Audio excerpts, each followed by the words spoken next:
Hello, Little Woman fans. This topic has been highly requested by you guys. How much of the promotion of the 2019 movie, and in general, the hate against certain characters in Little Woman is based on fatphobia. This is not just about Greta Gerwig, though I will talk about her a lot. There is a problem in Little Woman research when people erase Friedrich's character because of the way he looks or the way he talks. And this is a problem because Friedrich Bear is based on Henry David Thoreau, and Louisa May Alcott was in love with him. And then he's based on Goethe, who was Louisa May Alcott's favorite writer. And to lie about that is offensive towards the author and the legacy of the novel. Not to mention, making fatphobic comments and racist comments when promoting a movie is only going to increase body dystrophia and racism, and nobody should do that. You will hear in this episode that there is in fact a lot of different body types and shapes in Little Woman books that are not represented in the adaptations. It doesn't really matter which gender we are or are we old or young. At some point, many of us struggle with body image because of the way media represents ideal bodies to us. I hope that this episode will be inspirational to all of you who are listening to this, and that it will open more eyes to the world of the Alcotts and how damaging the Hollywood examples can be in wider sense. This is Little Woman Podcast and Greta Gerwig's Fatphobia.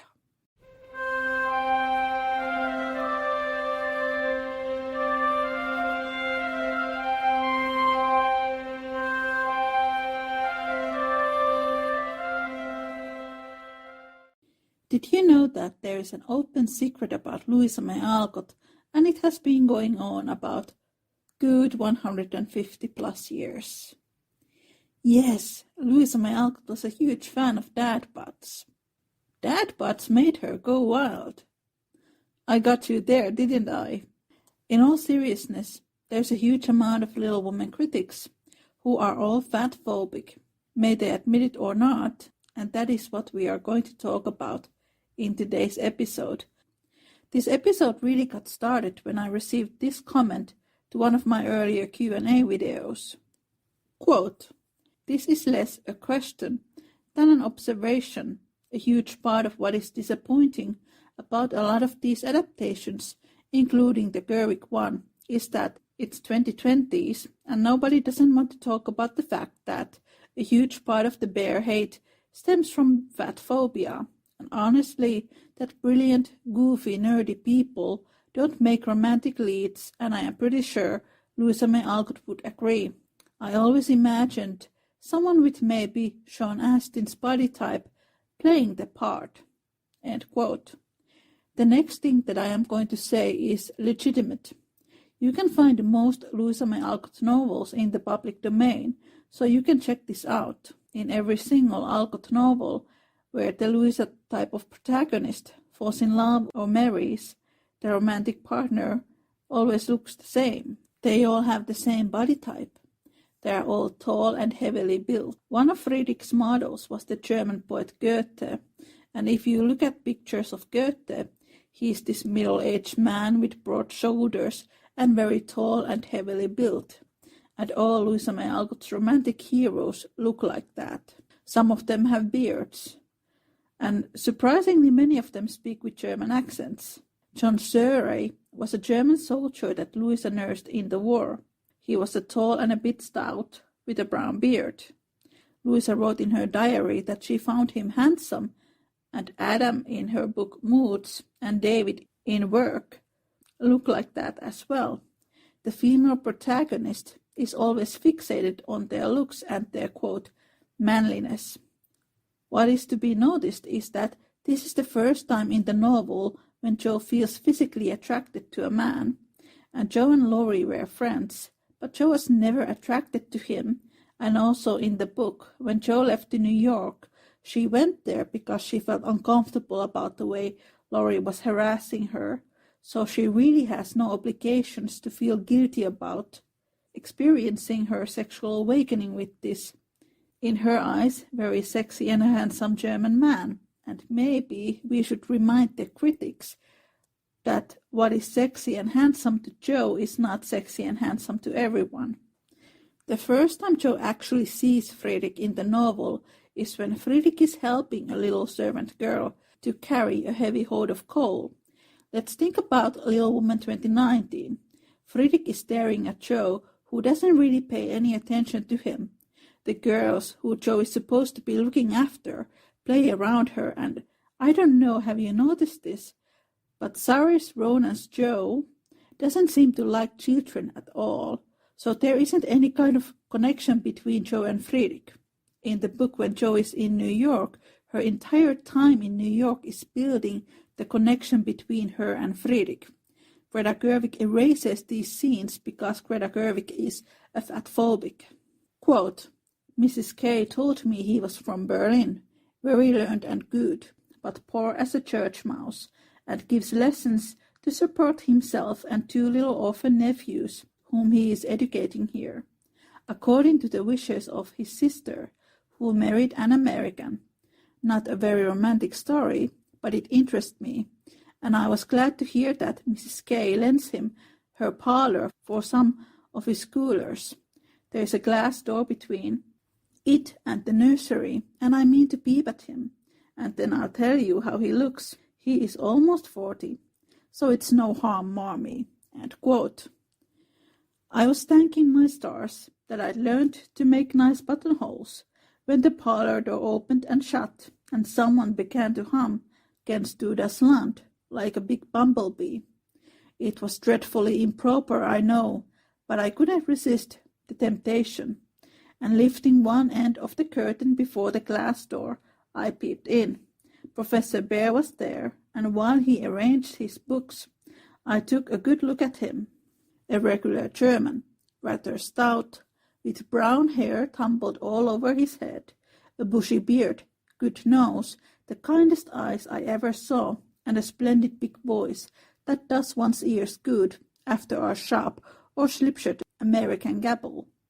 His clothes were rusty, his hands were large, and he hadn't a really handsome feature in his face, except his beautiful teeth. Yet I liked him, for he had a fine forehead. His linen was very nice, and he looked like a gentleman, though 2 buttons were off his coat, and there was a patch on one shoe. He looked sober in spite of his humming, till he went to the window to turn the hyacinth bulbs towards the sun and stroke the cat, who received him like an old friend. In the 2019 film, Joe just says to Friedrich she needs to write so she can make money, and then she behaves like a 5-year-old when he gives her criticism. In the book, Joe has an emotional breakdown and mental health problems because she is writing stories to Weekly Volcano, which is a yellow press magazine, and she does not like her editor. Gerwig makes editor a hero who helps Joe to publish her book, and she makes Friedrich a bully. This is what Greta Gerwig said in an interview to Film Comment. Alcott was forced to marry Joe, and she married him to a stout, fat man who spoke with a horrendous German accent, gave her scratchy feedback, and forced her to start a school. End quote. Louisa May Alcott was not forced to marry Joe, which we can see in her letters between Louisa and her publisher Thomas Niles. On the contrary, he has given her pretty much free hands. Second, Louisa May Alcott had a crush to her father's best friend, philosopher Walter Emerson, who was 22 years older than Louisa. As a teenager, Louisa May Alcott fell in love with philosopher Henry David Thoreau, and this affection to Henry seems to have lasted her entire life. In her diaries, Louisa writes about her dreams, getting married to Henry, starting a family with him, and starting a school with him.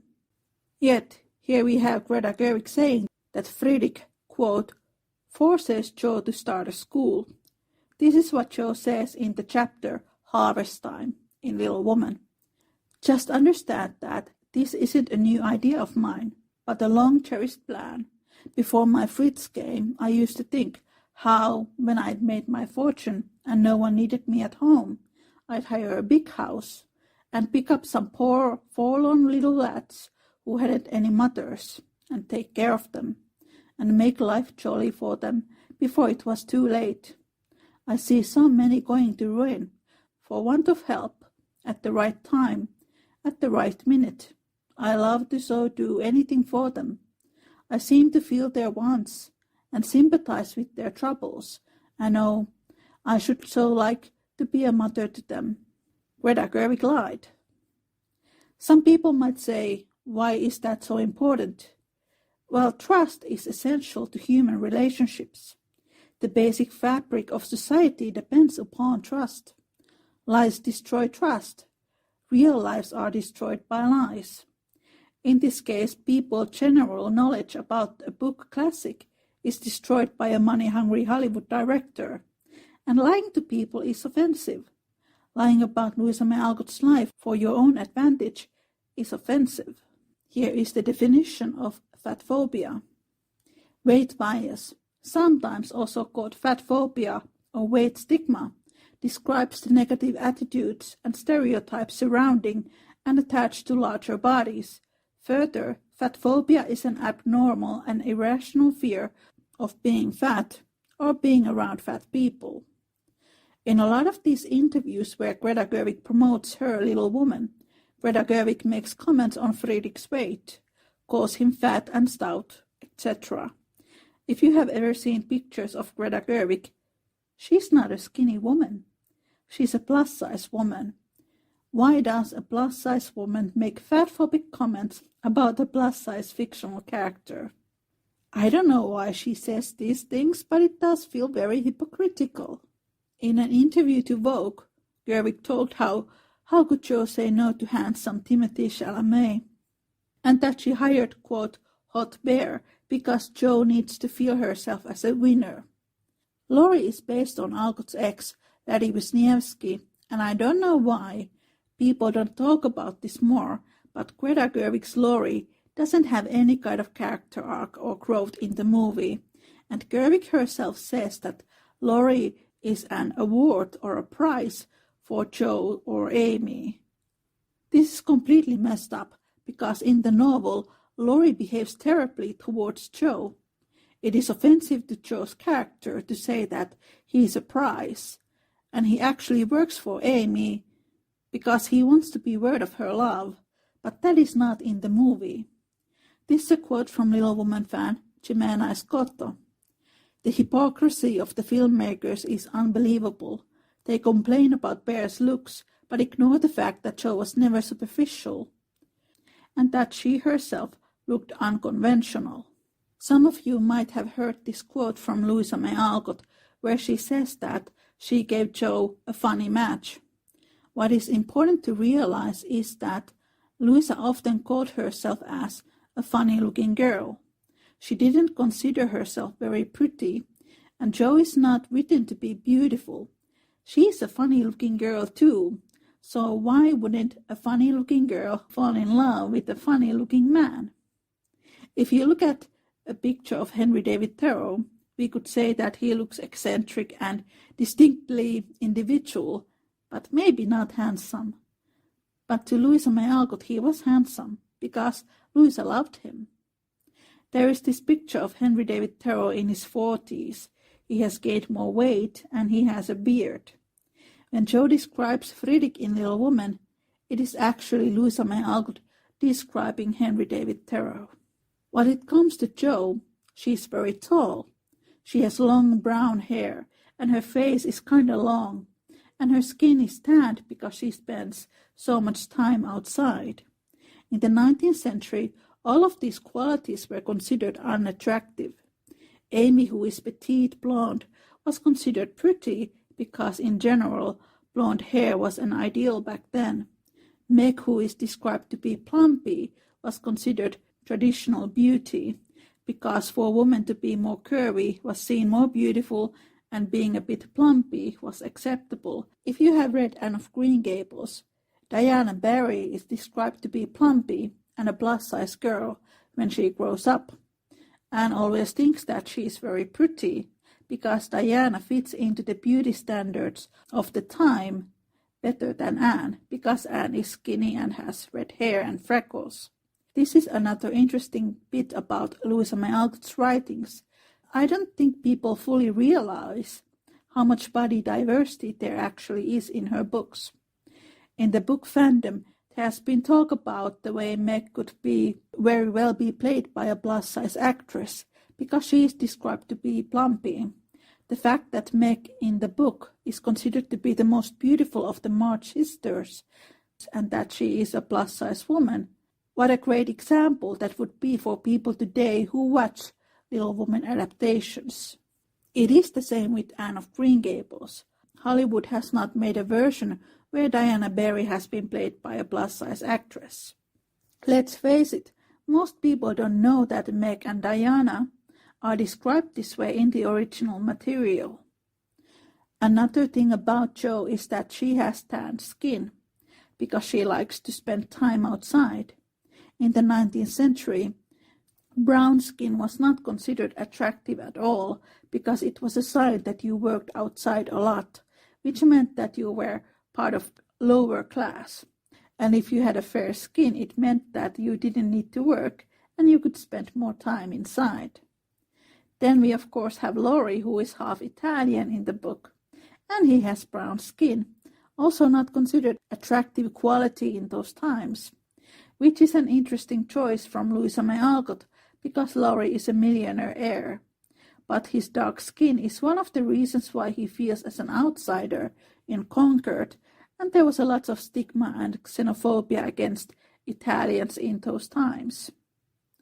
Instead of ignoring Louisa May Alcott's very diverse cast when it comes to her book characters, we should start embracing it. In an interview to Film Comment, Greta Gerwig said that, quote, "Jo must be gay because Jo doesn't find Laurie attractive." Excuse me, does she know what the definition of a gay person is? I think it should have something to do with the character liking women. Jo doesn't really like women in the novel. She's actually quite misogynistic sometimes. If that is a topic that you are interested, check out Little Woman podcast. I have many episodes about the topic. So all of these queer-baiting comments that are related to Little Woman 2019, Jo must be an asexual because Jo doesn't find Laurie attractive. Jo must be a lesbian because Jo doesn't find Laurie attractive. Laurie is based on Alcott's ex, so why this is even an issue? All of these queer-baiting comments are based on Gerwig's fatphobia. She rather sees Jo as gay than with a stout man. When Friedrich becomes Jo's sexual awakening in the book, she pays attention to his big hands and his big feet, and she is lusty over him. In Jo's Boys, that is the last Little Woman book, when Dan comes back to Plumfield, he has grown a beard. For those of you who have not read Jo's Boys, Dan was one of Jo's and Friedrich's students. When he comes back, he asks Jo if he should shave his beard off, and Jo is like, "Don't do that, it makes you look so manly and handsome." It is funny because both Friedrich and Dan are based on Henry David Thoreau. Mac's character in Rose in Bloom also has the same body type. He is blonde and he's younger. In 8 Cousins, when Mac is a preteen, he is described as a chubby boy, but then in Rose in Bloom, Mac has a growth spurt and suddenly he is taller and he got broad shoulders, and Rose, who is the female protagonist of these books, is surprised and she begins to see him more attractive. Once again, Louisa May Alcott inserting herself to her female characters. All these men are described to have blue eyes, which is an interesting detail because Henry David Thoreau had blue eyes. In every Louisa May Alcott story that I have read, the leading male character, let's call him as the Friedrich Bear archetype, is a plus-size man. There is a story called The Queen of Hearts, and the leading male character is a German gentleman called Augustus Bob, and he's a large man. The female character, who is very much like Jo, is over her heels in love with Mr. Bob. In one of Louisa May Alcott's thrillers, Long Fatal Love Chase, we meet Henry David Thoreau again. This time he is Father Ignatius, who is a big man and he has a beard. The Friedrich bear archetype is a very kind man. He is a gentle soul. When I have read Gerwig's interviews, she's always trying to frame it so that Friedrich is some kind of a villain in Joe's story. But then if you actually read the book, it's not the case. And that Friedrich is the one who tries to prevent Joe becoming a writer and whatever. But then if you actually read the book, it's the opposite. Laurie is the one who says to Joe that once they marry, he doesn't want Joe to be a writer. But Gerwig ignores this because Laurie is skinny and Friedrich is fat, I guess. This is a quote from Joe's Boys, and Joe's Boys takes place when Joe is in her 50s, and she's a famous writer by then. It was one of the family jokes that Joe was getting fat, and she kept it up, though as yet she had only acquired a matronly outline, which was very becoming. They were laughing over the impending double chins. According to Louisa May Alcott, Joe gained weight and grew double chins. And then we have Greta Gerwig making fatphobic comments on Little Woman. Louisa May Alcott was not a particularly skinny person herself, especially in the end of her life. She became very ill after the Civil War, and she was treated with mercury, and mercury treatment very likely messed up her hormone levels and caused her to gain weight. Joe is not fussy about weight. She actually finds Friedrich's dad body very attractive, not to mention the narrator writes how Joe's own family members make jokes about Joe's appearance. Everyone except Friedrich, who is constantly convincing Joe that in his eyes she is still the most beautiful woman on earth. How hypocritical is this from Greta Gerwig to make fatphobic comments about a fictional character when both Joe and Friedrich in the books are constantly being judged and made fun of by their weight. Not to mention, Louisa May Alcott constantly faced fatphobia herself. In her diaries, she writes how her fans came to see her and then they were disgusted when they saw her because she didn't look like a 15-year-old. This is a quote from Louisa. Why to think that Joe is 15 when she is 30 in the end of the novel? Why to think that she is pretty when she is tall and lanky? Again, in an interview to Film Comment, Greta Gerwig said, Joe is a child who doesn't want to grow up and that she hired a hot bear so that Joe could feel herself as a winner. All characters' character arcs are erased from the film, and it is also disturbing that she treats the male characters like they are toys and girls just play with them. That is not feminist. That is pure stupidity. In a way, Louisa was attracted to the alpha male. Her ideal men always look very masculine, but they are all very gentle by nature. To Louisa, being heavily built meant that they were big and strong and that they could take care of themselves and other people. I have come across people quoting Gerwig that, oh, Joe married a fat man because Alcott really hated Friedrich's character. Once again, Gerwig is a plus-size woman. Louisa May Alcott was attracted to tall men with dad butts. I don't think most people are mean or vicious. It is simply the case people not knowing, and it is very easy to fall into that fandom train. I have read Joe's Boys when I was a teen, but I didn't remember Joe gaining weight in the book, not until a friend of mine reminded me of it, and that gives a lot of new perspective on Little Woman, because Joe is based on Louisa May Alcott, and I have read her diaries, and I know that Louisa suffered from low self-esteem and unhealthy body relationship during different times in her life. So these kind of messages that we get from Hollywood, film directors, and purely from beauty industry, they are still as harmful as they were in the 19th century. Alpha male for Louisa was someone who could support their writing, which is what Friedrich does in the book. He encourages Joe to find her writing style. There is also some criticism over skinny-looking guys. In Little Woman, Nat and Laurie are skinny, pretty, and feminine-looking boys, and the narrator occasionally criticizes their overly emotional nature.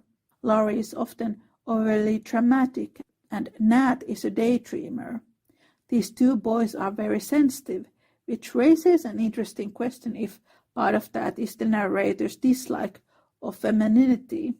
After all, in the novel, one of Jo's more masculine qualities is that she denies vulnerability, which is why I think her relationship with Friedrich was so important, because the more she tried to deny her vulnerability, the more she felt lost. So with him she could find balance. In some ways, Louisa connected men being skinny to non-productivity. In Jo's Boys, Jo doesn't want Daisy to marry Nat because Jo thinks he is such a daydreamer. Then Nat travels to Germany to study music for a while, and when he comes back to Concord, he's more heavily built. It's really funny because Meg and Jo are like, wow, he looks so much better now. I don't personally share Louisa's views on skinny guys not being productive, but maybe it's based on Alcott's own experience, since Julian Hawthorne and Laddie Wisniewski, who were real-life Lauries, were pretty and skinny men, but they weren't always very productive and didn't live up to Louisa's standards. Here in Finland we have this expression, uusavuton, which means an adult who doesn't know how to be an adult. Laurie and Nat are these types of characters who need a strong female guide like Amy or Daisy to inspire them to grow and take control of their lives. To Louisa, the alpha male is a man who combines masculine and feminine energy in a balanced and effective way. Strong but kind, confident but humble. I don't know any other writer who has such a clear idea of what her ideal man is like. It has a lot to do with taste, but I also think Louisa's love for masculine men who were also intellectuals was connected to her values. She was drawn to men who possessed tender masculinity. I read once that Louisa gave Friedrich elements of European men that she wished more American men would have. I think there might be some truth to that. I grew up watching lots of Scandinavian film productions. This is a quote from Jo's Boys, and Jo's Boys takes place when Jo is in her 50s, and she's a famous writer by then. It was one of the family jokes that Jo was getting fat, and she kept it up, though as yet she had only acquired a matronly outline, which was very becoming. They were laughing over the impending double chins. According to Louisa May Alcott, Jo gained weight and grew double chins. And then we have Greta Gerwig making fatphobic comments on Little Woman. Louisa May Alcott was not a particularly skinny person herself, especially in the end of her life. She became very ill after the Civil War, and she was treated with mercury, and mercury treatment very likely messed up her hormone levels and caused her to gain weight. Jo is not fussy about weight.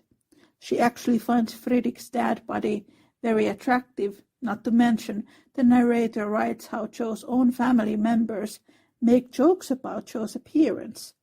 Everyone except Friedrich, who is constantly convincing Jo that in his eyes she is still the most beautiful woman on earth.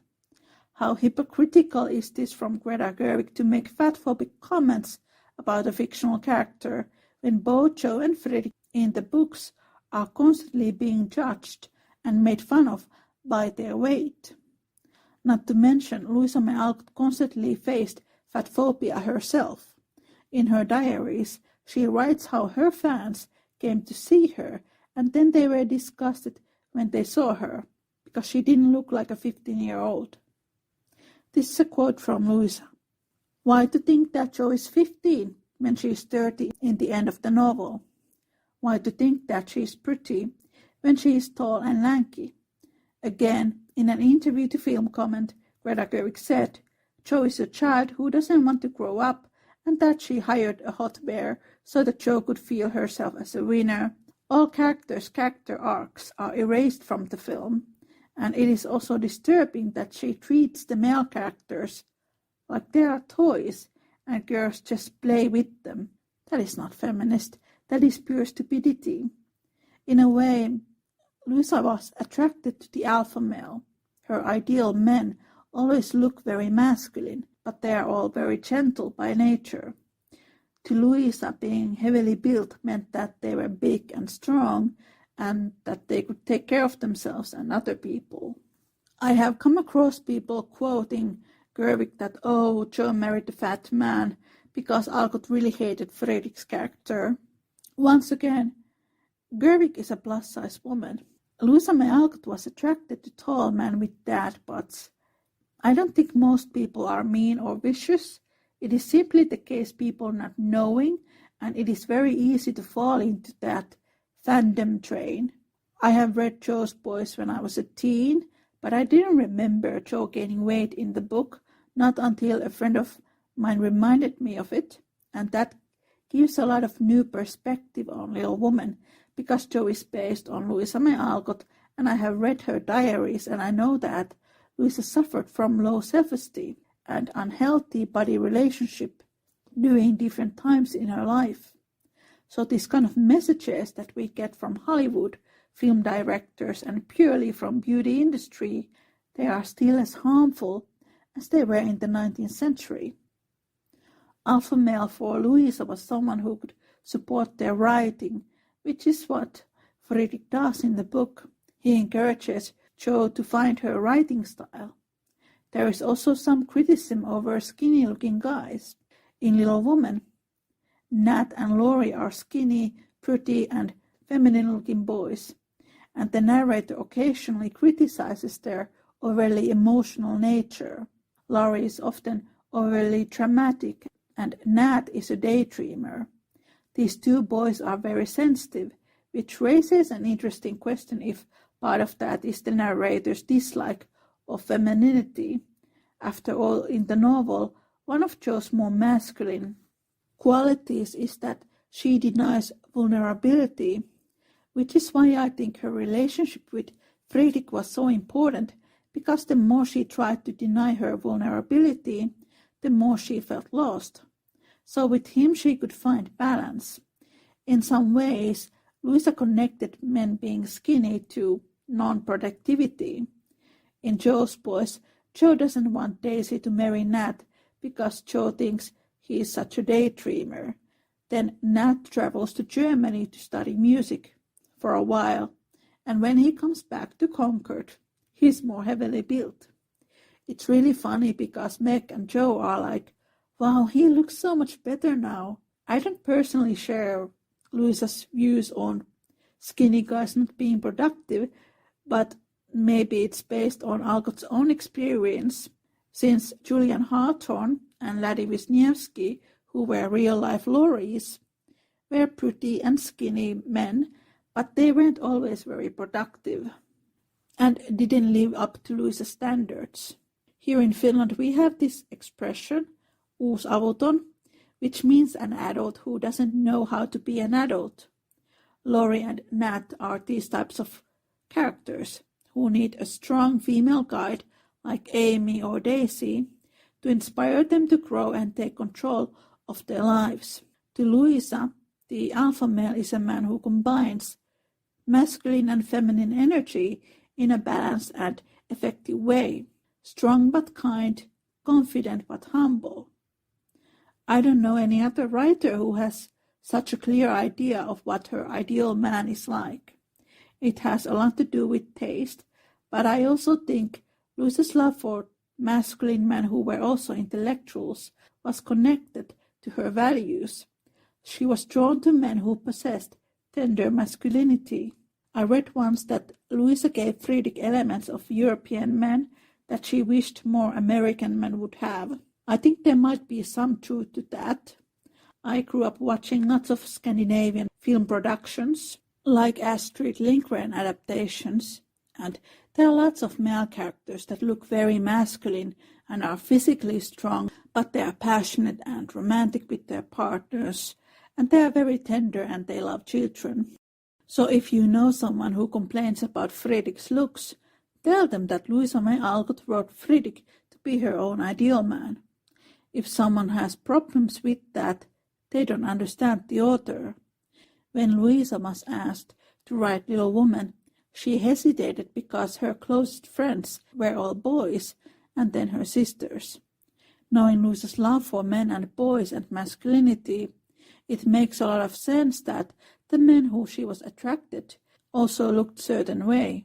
This is not really related to Little Woman, but just my personal observations about beauty standards and fatphobia. YouTube recommended me a video which handled Kelly Osbourne's plastic surgeries. I'm a kid of the 90s, so I was a teen when the Osbournes came from TV and I looked up to Kelly Osbourne. I thought she was cool. She was this plus-size girl with pink hair and punk attitude. And she looked like me. She looked like a regular girl. I wasn't big, but I was always very curvy, and I always felt that I stood out. This is where it gets interesting. I remember being maybe 17, and I read an interview where Kelly said that she hated living in Los Angeles because everyone was obsessed with her weight. People were always pointing at her and commenting on her weight, and that she loved living in London, where nobody paid any attention to her or taught her what to eat. When Kelly was in her late 20s, she lost a lot of weight, and I thought she was very pretty, and she still had very round face. But now, if you look at pictures of Kelly Osbourne, she has done something to her face. Half of her face is gone. She looks like a Kardashian clone, and she doesn't really look like herself anymore. And I can't help it. I think about that interview where she talks about hearing all these nasty comments about her weight her entire life. And I have started to wonder, do people go to plastic surgeries because of themselves or because they want approval from the society? Madonna is another good example. I think she looks ridiculous nowadays, and I think she knows that. Madonna has this image that she's very tough. She doesn't care what people think about her, etc. And I remember once reading an interview, I think it was from her brother, who said that she's actually incredibly insecure and is always worrying what others think about her, meaning that Madonna in reality is pretty much the opposite of her public image. Thinking about this makes me really sad, because if you look at celebrities and Hollywood singers and actors as standards for beauty, we are basically looking at something that does not exist or something that is built upon insecurities. Yes, Greta Gerwig's fatphobia is wrong and it is offending, and yes, we should put an end to it. People call her brand of feminism as white feminism because it only supports people like her. It really makes me angry when she says that she loves Little Woman, and at the same time she seems to hate everything about Little Woman because she's criticizing the book all the time, and she lies about everything that happens in the book. And that is a weird way to show that you love something. Once I was discussing with one other Little Woman fan about these pictures of Henry David Thoreau.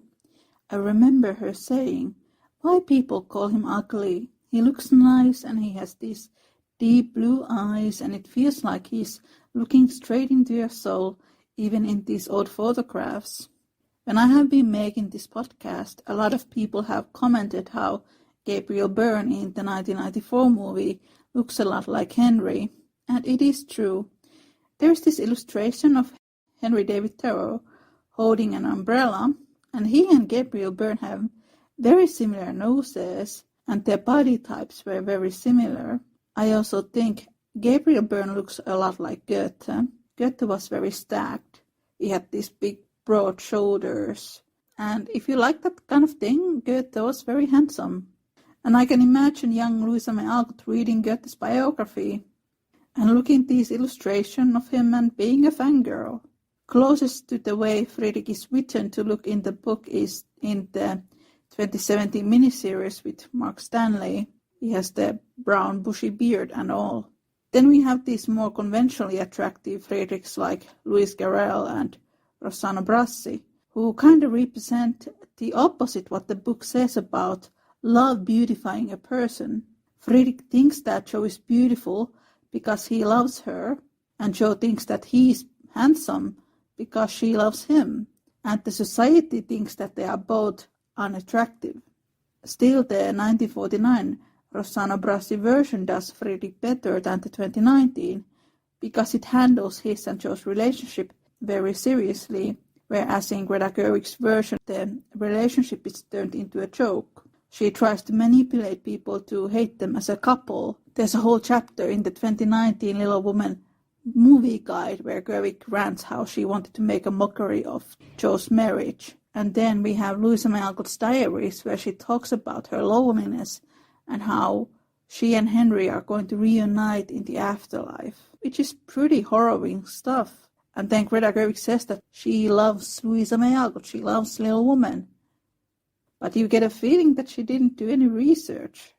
The 1949 version is also, in my opinion, the best version in the way it handles Friedrich's life as an immigrant and pays attention to some of the struggles he goes through. This was once again turned into a joke in the 2019 film, but I leave that rant to my next Greta Gerwig's weird comments about Little Woman episode.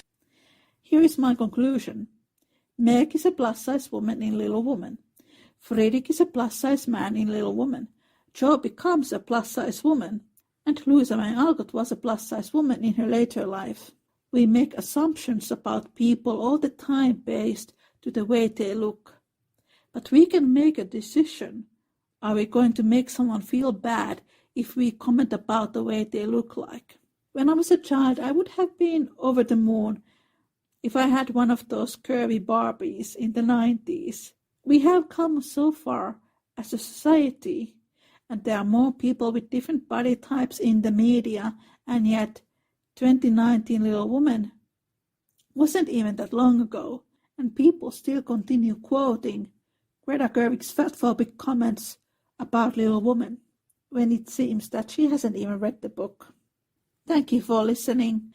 You can find Little Woman podcast on YouTube, Spotify, and all other major podcast platforms. Get our merchandise at society6.com/Little Woman podcast, and you can follow me on Instagram at Podcasting Little Woman. Love your body, read Little Woman, take care and make good choices. Bye.